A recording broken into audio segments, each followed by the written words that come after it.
Hello, everyone. I'm Markia McCarty with Hunters Entertainment, and today we are speaking with the game designer of the Strain series, Zombie, Alex Hillman. Alex, how are you today? Thanks for having me on. It's an absolute pleasure. We've only gotten to interact a couple times in the past, I think you and I, like maybe once or twice passing at conventions, and I think maybe once on one of my trips to LA. Yeah, well, in the time of the Zoom, everyone gets to interact all the time. Exactly. It's one of the benefits of it. It's one of the benefits of it. Um, well, for today, we hope that a number of people have been able to experience the gameplay of Zombie, but some haven't. Can you give us some background on Zombie and how it pertains to Outbreak in general?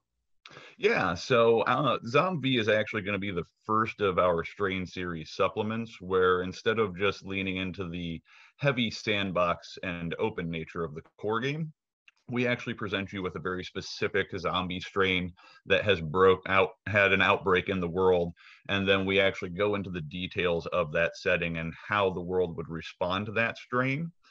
Because that's the fun part about zombies, is that if you make just little tweaks to them, there can be a very drastic change in how that's all going to play out when you actually see the outbreak. So, to start off with, we went with something more, a little bit more modern, traditional, a little bit more contemporary. So it's going to be the strain that we're using is actually a viral strain. So these are like biologically alive opponents where it's kind of more like the 28 days later where you had a known virus that was actually infecting people rather than specifically dead bodies crawling back out of the ground or anything like that. So it adds that extra layer of tension to it as well, in my opinion, which a lot of contemporary zombie fiction is starting to lean into, and that you have that uncomfortable area where when you're dealing with the infected, you know that they're actually, like, it's not just a corpse that you're dealing with, it's a person who is technically still alive, just infected with something.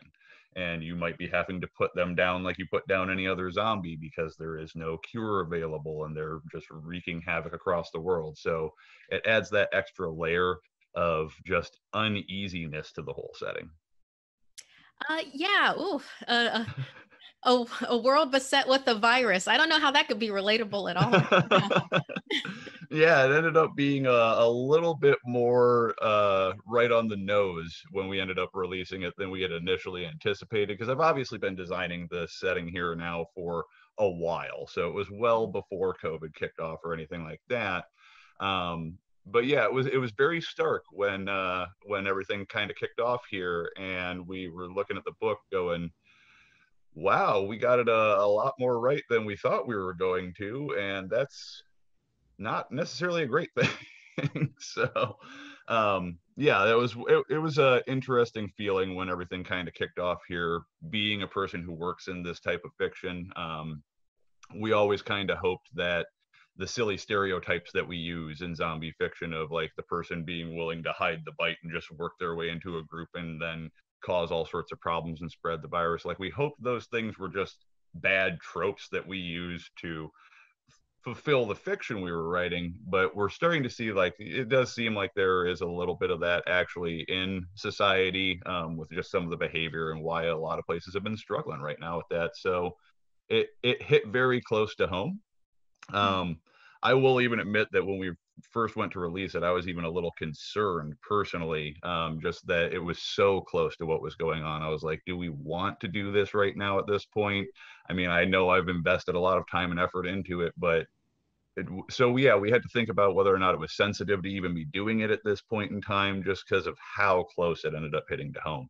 Yeah. Well, Um, my personal opinion with that is that we still do need an escape.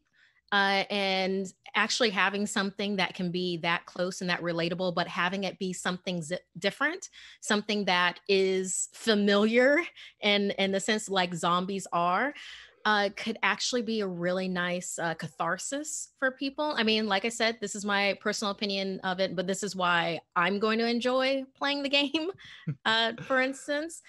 Because with like you bringing it back to 28 days later, where it's like, oh, fast zombies, like, oh, there's this viral strain. Oh, there's something that we can do about it. I like being able to have that.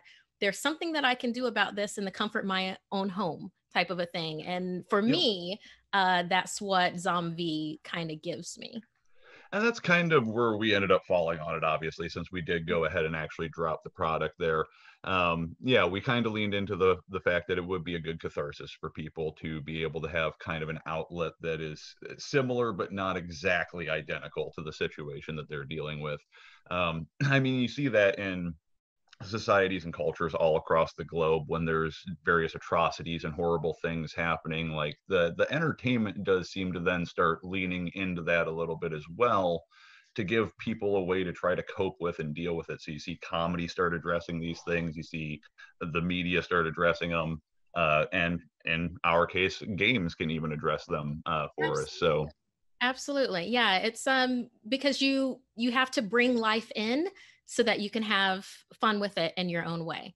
So, speaking exactly. with Zombie in particular, so can you tell us more about the campaign, like character types that people can choose to do, the setting in the campaign, things like that? Yeah, so I mean, for characters, what I actually recommend, and it's just because it's my favorite way to play Outbreak personally, I always recommend that people go ahead and make themselves as a character, since the game does support that avatar play. It makes it very deep and very personal whenever you go ahead and try to dive into it. And the neat part about Outbreak is, I mean, the reason why Chris and Ivan originally designed it back in the day was to be able to test their actual zombie survival plans. It was during like the height of Max Brooks's books and World War Z and all of that. And so yeah, there wasn't really a game to directly test your own plans. So they kind of came up with their own system to be able to do that and be able to. They knew that the zombie genre had so many different types of zombies. They wanted a system that could allow you to easily swap up those components and test your plan against any type of potential outbreak that you would face. Um, and so yeah, that's kind of what we just leaned into a little bit more. It's just we gave you a very specific virus. In this case, as I noted, they're the biologically alive type, where it isn't just a corpse shambling around, which means they do behave a little bit differently than some of our previous examples of zombies in like the core book.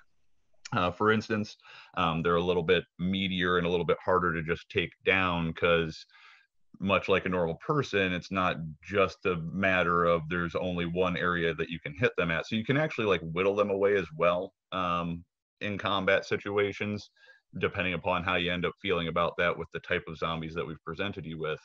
And then to build out the setting, a lot of research was done by myself, and then some of the writers that we went ahead and picked up, like the incomparable Kat Evans, went ahead and actually contributed to discuss the UK section of everything that happens in the world, because we actually do give you the tools to cover the globe in this campaign.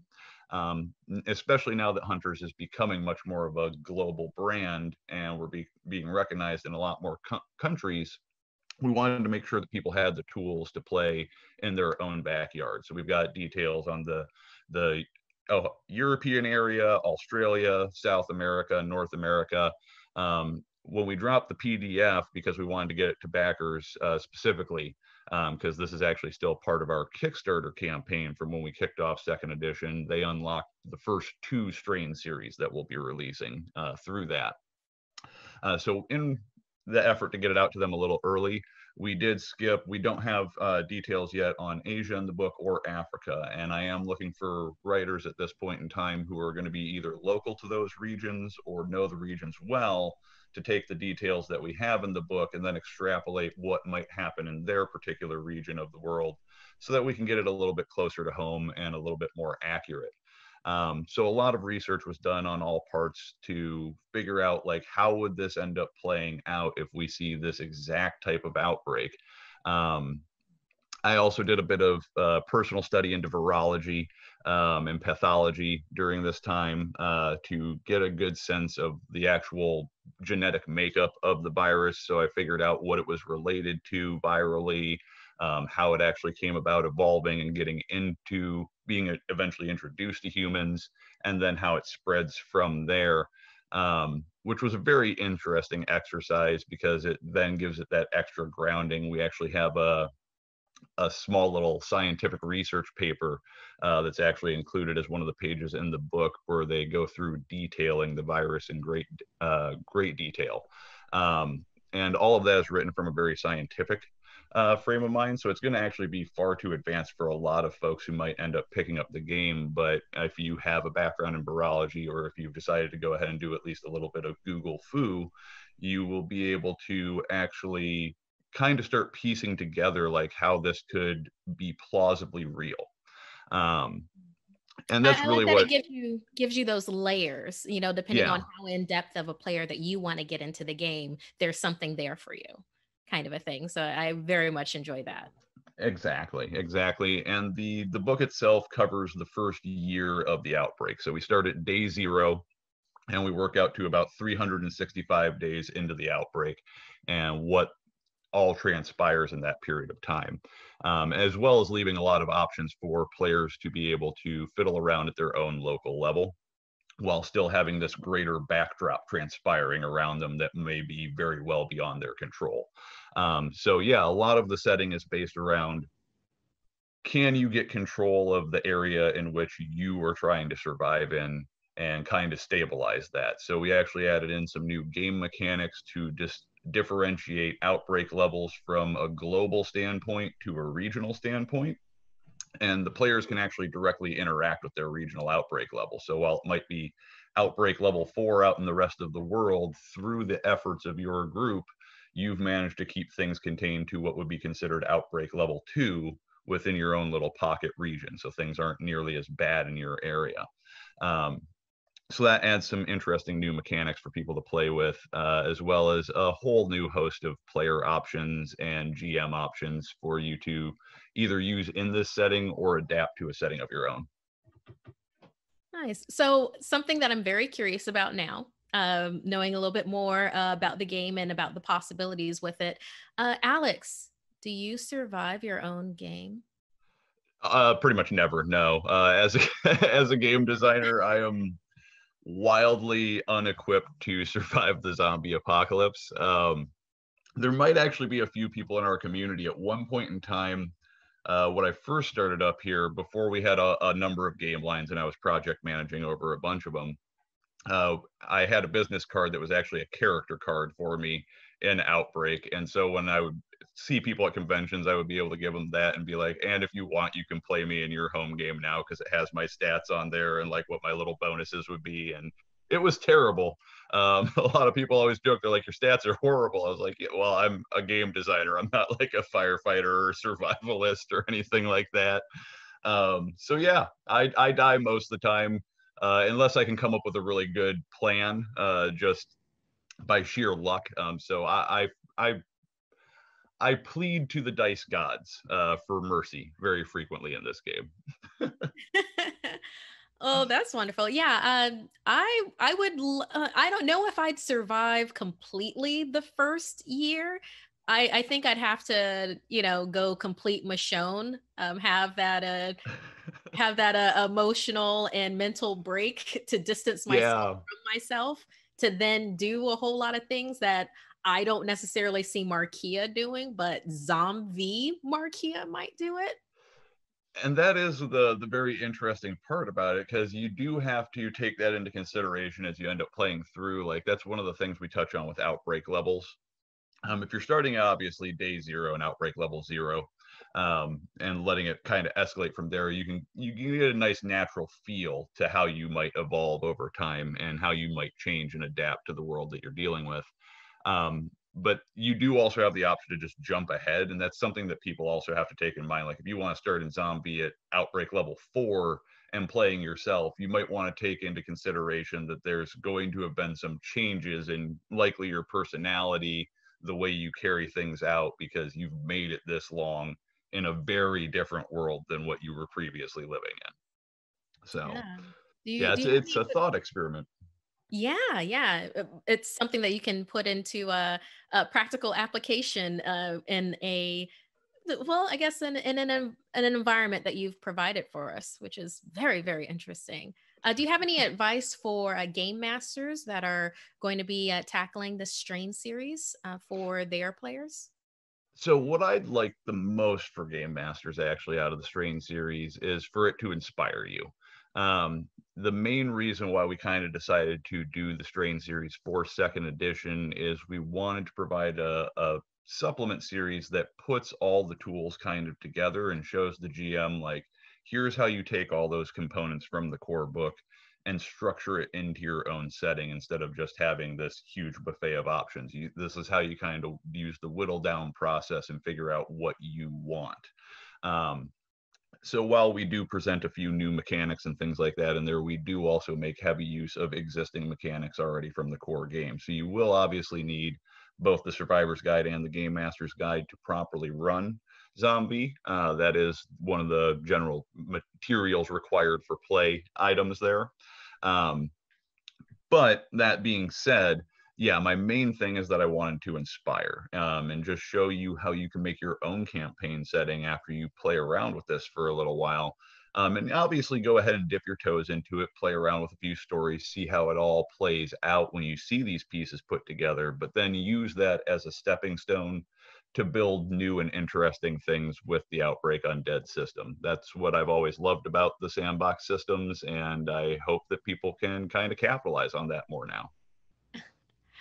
Alex Hillman, game designer of the Strain series Zombie, thank you so much for joining us today with this talk about the world and then the world that Zombie lives in.